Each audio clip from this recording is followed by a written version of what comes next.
Récemment, j'ai eu un malentendu avec quelqu'un qui compte énormément pour moi et j'avais envie d'en parler aujourd'hui. Tout est parti une phrase qui a profondément changé ma manière de vivre dans les relations. Cette phrase, c'est ne fais pas de l'humeur des autres ta responsabilité. Pour moi, cette phrase, elle a été énormément libératrice, mais pour certains, je pense qu'elle résonne presque comme quelque chose de négatif. Comme une certaine manière de dire je m'en fous de ce que tu ressens, débrouille-toi avec tes problèmes, ou j'ai pas envie d'être là pour toi.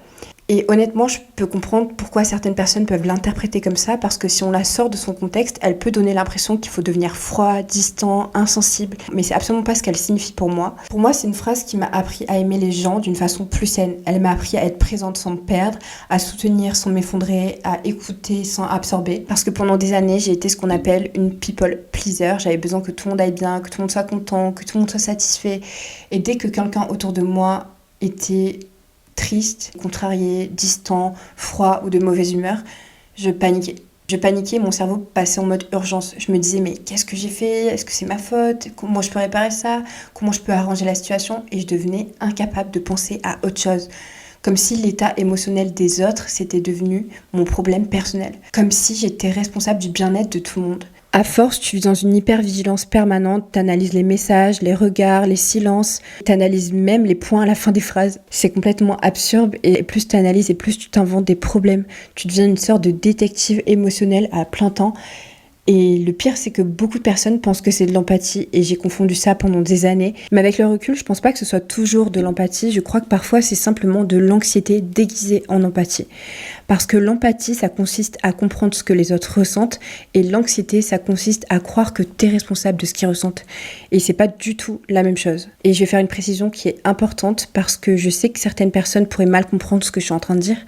Quand quelqu'un que t'aimes traverse quelque chose de grave, une maladie, un accident, un deuil, une dépression ou je ne sais quoi encore, bref, une situation extrêmement difficile, bien sûr que ça te touche, bien sûr que tu souffres, bien sûr que tu t'inquiètes et c'est normal, on est des êtres humains et l'amour implique forcément une forme d'impact émotionnel. Quand quelqu'un qu'on aime souffre profondément, ça nous touche et heureusement parce que sinon ça serait de l'indifférence et c'est pas ce dont je suis en train de parler aujourd'hui. Je parle de la collègue qui est stressée, de ton pote qui a passé une mauvaise journée, de ton partenaire qui est fatigué en rentrant du travail.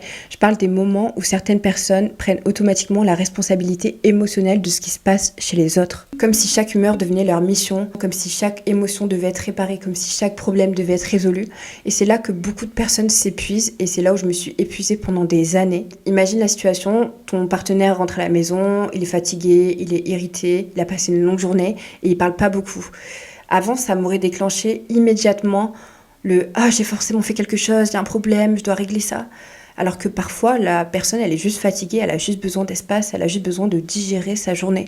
Et moi, j'étais en train de transformer son humeur en catastrophe personnelle. Et ça, c'est dangereux parce que si tu finis par faire tourner toute ta journée autour de l'état émotionnel des autres, bah t'es plus libre, t'es pas en paix, t'es constamment branché sur le radar émotionnel des autres autour de toi. Et accompagner quelqu'un, c'est pas la même chose que de porter quelqu'un.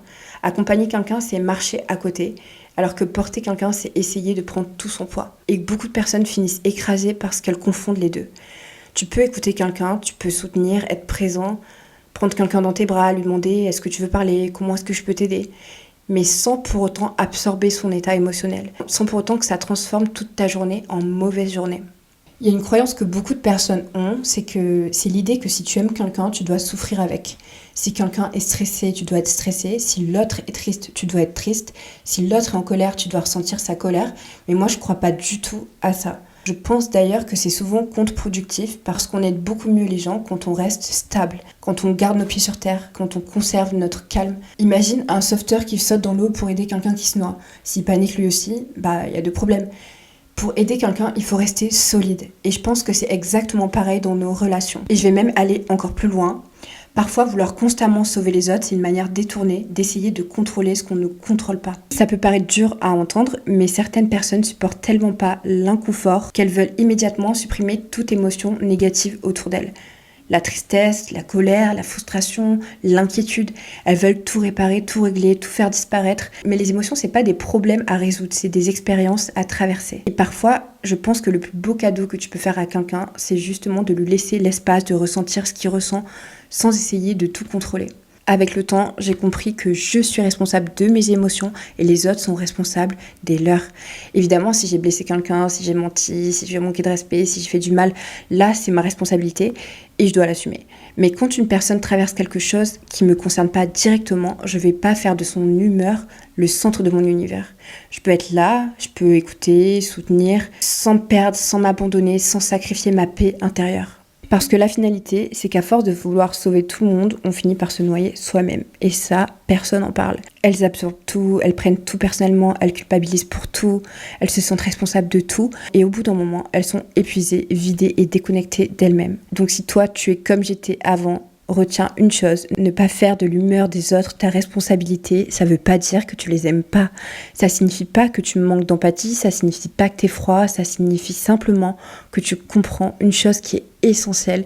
Tu peux aimer quelqu'un sans porter ce qui lui appartient. Tu peux soutenir quelqu'un sans te sacrifier. Tu peux être présent sans t'effondrer. Tu peux écouter sans absorber. Et tu peux aimer profondément sans abandonner ta paix intérieure.